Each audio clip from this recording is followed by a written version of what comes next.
Yo, I kind of feel like the way it starts is almost like episodes of It's Always Sunny in Philadelphia.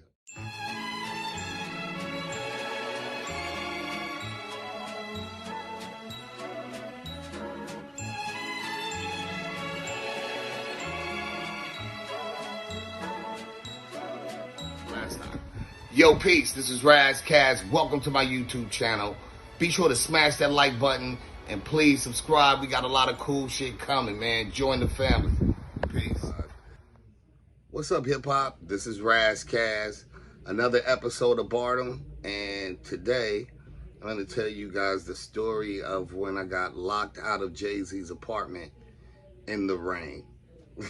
Picked up the option, and I got the opportunity to go back east between friends, which was JayZ, his cousin, Beehive.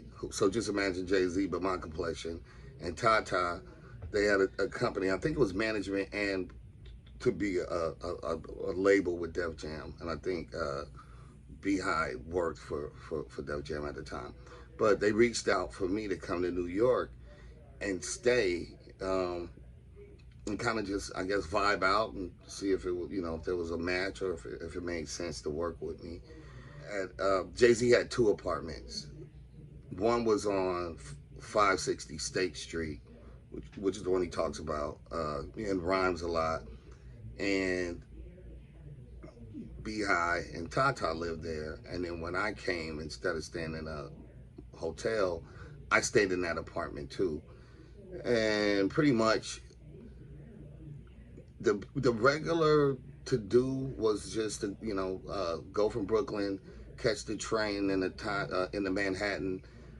Henchman Studios was on 21st and Broadway, so we go up there, and legendary people from Jazzo to Ski Beats. Those that know Reasonable Doubt know who Ski is. So everybody would be working. I came, and the Rangers would be there. Bleak was around, Memphis Bleak. Even 50 Cent was around back then. It's funny, a lot of us. Uncle Mario ran it.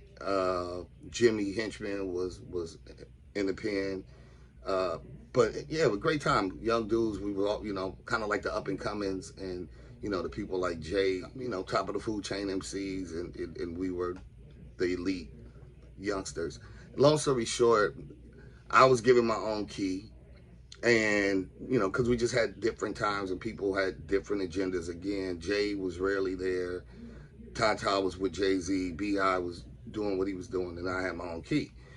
And one day I left Henchman Studios, and this day it just so happened to be super, super rainy. And I didn't have an umbrella. And the worst part about New York is if you don't have an umbrella and it start raining, then the umbrella that costs $2 costs like $20. And I was cheap, and I didn't want to buy no umbrella. So I'm like getting rained on. I'm soaked like a little miserable puppy. I was just dolo. And I got to it was, for those that know 560 State Street, it's gated. It's by the big clock in Brooklyn. And when I got to the gate, I realized I had left the key that morning. So now I'm sick, and I ain't got nowhere to go. It was like go all the way back, catch the train, go all the way to Manhattan, back to the studio. And that's even if somebody was there. I just wasn't sure. I was just like, man, I was just dying with a backpack, just standing out in the rain, kind of, sort of. Lo and behold, BRAND NUBIANS walks up. Well, more specifically, Lord Jamal walks up, and I'm like, that's crazy. And he was just like, yo, you good? You trying to? I was like, I left my key, whatever.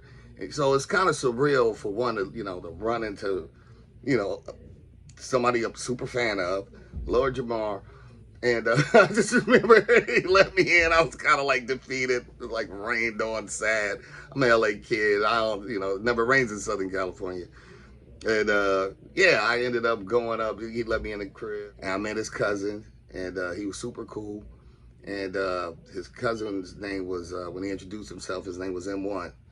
And ironically, M1 would go on to obviously become put out a record bigger than hip hop. That was N1 from Dead Prez. So I met N1 like a couple of years before Dead Prez even came out.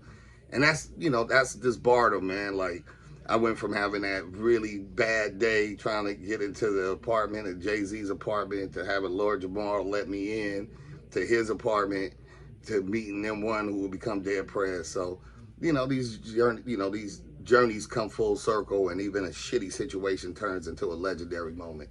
So yeah, man, that was the story of how I was locked out of JayZ's apartment in the rain, and then met Lord Jamar and M1 from Dead Prez, because hip hop is dope like that. So anyway, this is Razzcast. I hope you enjoyed another episode of this Bardem line for line. Peace.